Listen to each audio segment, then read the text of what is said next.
تو اس پہ میں نے پہلے بھی اس پہ تبصرہ کیا تھا کہ تسلی کے ساتھ کیا ملی ہیں، برا بلا کہا ہے پبلک خواتین نے. اس میں نے ایک ترغیب دی ہے کہ بھئی یہ جو آج کل خواتین نسل روک رہی ہیں نا، بچے روک رہی ہیں، اس سے بھی بڑھاپا جلدی آ رہا ہے. تو اس پہ بھی کہ بھئی یہ ایک کچھ ڈاکٹر خواتین ہیں، انہوں نے بھی کہا کہ یہ کون سا طریقہ ہے کہ جناب ہڈیاں مضبوط ہوتی ہیں، بچے پیدا کرنے سے تو کیلشیم جسم میں ختم ہوتا ہے، آئرن کم ہوتا ہے، کیلشیم وہ ویسی کی تیسی ہو جاتی ہے. اور پھر کچھ خواتین کے میسج بھی آئے کہ ہمارا تو 2 بچوں میں برا حال ہو گیا، اب کون سے زمانے کی بات کر رہے ہو، اور یہ بہت کچھ.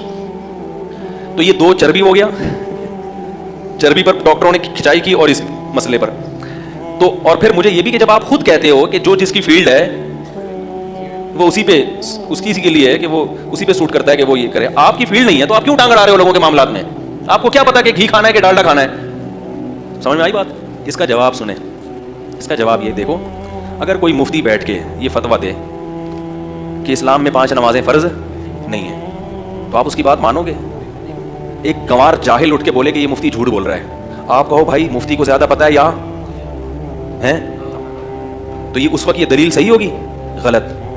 اس لیے کہ یہ انڈر اسٹوڈ ہے، یہ پکی ڈھکی بات ہے. ہر مذہب میں یا ہر فیلڈ میں کچھ چیزیں 2 اور 2 4 کی طرح لگی بندی ہوتی ہیں. اس میں نہ کسی عالم کی ضرورت، نہ کسی اس میں اس فیلڈ کے ماہرین کی ضرورت ہی نہیں ہوتی. اس میں تو کوئی اگر اس کے خلاف کہے گا تو یہ اس کے بے وقوف ہونے کی علامت ہوگی.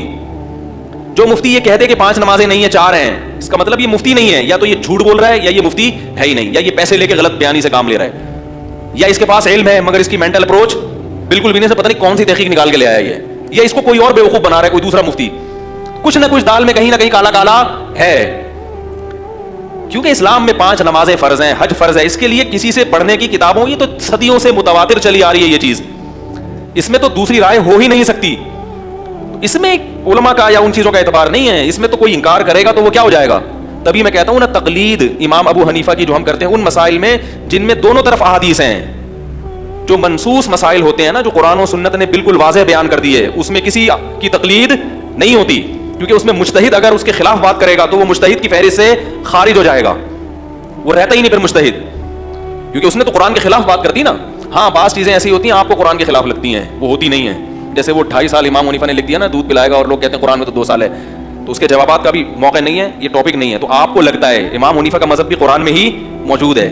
تو خیر، تو یاد رکھو، جیسے کوئی مفتی کہہ دے کہ اسلام میں 5 نہیں 4 نمازیں ہیں، یا کوئی کہہ دے کہ اسلام میں نماز ہی نہیں ہے، یا کوئی کہہ دے کہ حج نہیں ہے، یا کوئی کہہ دے کہ زنا کی اجازت ہے مجبوری میں، ٹھیک ہے نا، اس قسم کی چیزیں مارکیٹ میں آ رہی ہیں. متا کر لو، اسلام میں گنجائش ہے، حالانکہ اسلام میں متا کی کوئی گنجائش نہیں ہے. کہتے ہیں 2 گواہوں کی موجودگی میں اگر کوئی زنا سے بچنے کے لیے متا کر لے، میں کہتا ہوں پھر تکلف کی ضرورت کیا ہے؟ زنا میں بھی وہی ہوتا ہے، متا میں بھی وہی ہوتا ہے. فرق اتنا ہو گیا کہ پہلے چھپ کے کر رہے تھے، اب 2 آدمیوں کو آپ نے گواہ بنا دیا، نام چینج کر دیا. تو یہ چیزوں کو تو اسلام کسی لحاظ سے بھی قبول نہیں کرے گا. کیوں یورپ سے فون آتے ہیں کہ بھائی چونکہ متا کرنا اختلافی مسئلہ ہے، شیعہ اس کے قائل ہیں، سنی قائل نہیں ہے، تو اگر مجبوری میں اختلاف، میں نے کہا بھائی یہ اختلاف قابل اعتبار نہیں ہے. اسلام میں متا جیسی بغیرتی کو قطعاً قابل قبول، کیونکہ اس میں اور زنا میں کوئی فرق نہیں ہے.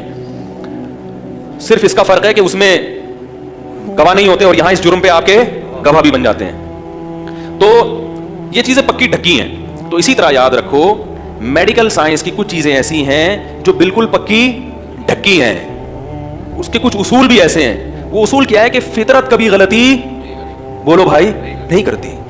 جو قدرت نے آپ کی نیچر بنائی ہے نا، اس کے خلاف کسی ڈاکٹر کے کہنے سے ابے بول لو یار نہیں، چلو ڈاکٹر آپ کو نیچر کے خلاف لے جا رہا ہے، اس کو خود علاج کی ضرورت ہے، خود اس کو کسی لیبارٹری میں رکھواؤ. بھائی کیا باتیں کر رہا ہے؟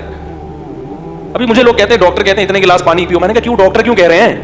بھائی جتنی پانی کی ریکوائرمنٹ ہے نا وہ باڈی خود بخود، یہ تو ہزاروں سال سے یہ جو بیسک چیزیں ہیں نا انسان کی، اس کے لیے اللہ نے انسان کو ڈاکٹروں کا محتاج. ہاں کوئی بیمار ہو جائے، کولیسٹرول بڑھ جائے، پھر ڈاکٹر کہیں کہ اتنا پانی پیو تاکہ یہ شوگر لیول کم ہو، وہ ایک الگ. نارمل آدمی کی بات کر رہا ہوں جو بیمار نہیں ہے، اس کو پانی پینا کتنے گلاس ہے یہ ڈاکٹروں سے پوچھ کے پیے گا، بیمار ہو جائے گا. سمجھ میں آ رہی ہے بات؟ کیونکہ باڈی کی ریکوائرمنٹ کم ہے، ڈاکٹر نے 25 گلاس بول دیا، 25 پی کے بیڑا غرق ہو جاتا ہے گردوں کا. تو کیونکہ یہ چیز خود بخود قدرت نے، بولو بھائی پانی بنیادی، آکسیجن بنیادی ضرورت ہے یا نہیں ہے؟ اب آپ کے ڈاکٹر صاحب میں نے دن میں کتنی دفعہ سانس لینا ہے؟ بھائی جتنا سانس لینا ضروری تھا آٹومیٹک قدرت نے. یہ لوگ بھی یہ بھی کرتے ہیں. ہمارے ایک دوست کہتے ہیں میں 1.5 روٹی کھاؤں گا. میں نے کہا کیوں؟ کہہ رہے ہیں میں نے کہا بھائی جتنی بھوک ہے نا اس حساب سے کھاؤ. کبھی 1.5 کی ہوتی ہے، کبھی 2 کی ہوتی ہے، کبھی 3 کی ہوتی ہے. اب دیکھو ایک میں نے بیان کیا تھا کہ لوگ پوچھتے ہیں سونے کا سب سے بہترین ٹائم کون سا ہے. اصل یہ ہے کہ جب نیند آ رہی ہو. بات آ رہی ہے سمجھ؟ لیکن اس نیچرل ٹائم کو لوگوں نے بگاڑ دیا ہے, سوتے نہیں رات کو, تو پھر ہم یہ کہتے ہیں کہ مصنوعی طریقے سے کہ بھائی پہلے رات کو جلدی, ورنہ اوریجنل جو نیچر کا ہے نا بنایا ہوا ٹائم, اس کو صحیح کریں. اسپیکر کو مائک کو کیا ہو گیا؟ کھانا کھانے کے بعد انسان کو نیند آتی ہے, تبھی دوپہر کا کھانا کھاؤ تو شریعت بھی کیا کہتی ہے, تھوڑی دیر سو جاؤ, نیند آئے گی. رات کو بھی اس لیے کہتے ہیں کہ کھانے میں اور سونے میں زیادہ وقفہ بولو نا نہیں ہونا چاہیے, کیونکہ جب آپ کھانا کھاتے ہیں نا رات کو ایک دم غنودگی چڑھتی ہے, اس وقت سو گئے تو اچھا ہے. ہمارے مائک کا پتہ نہیں کیا مسئلہ ہے, یہ اللہ ہدایت ہے یار, سیٹنگ پہ آن کے نہیں دے رہا.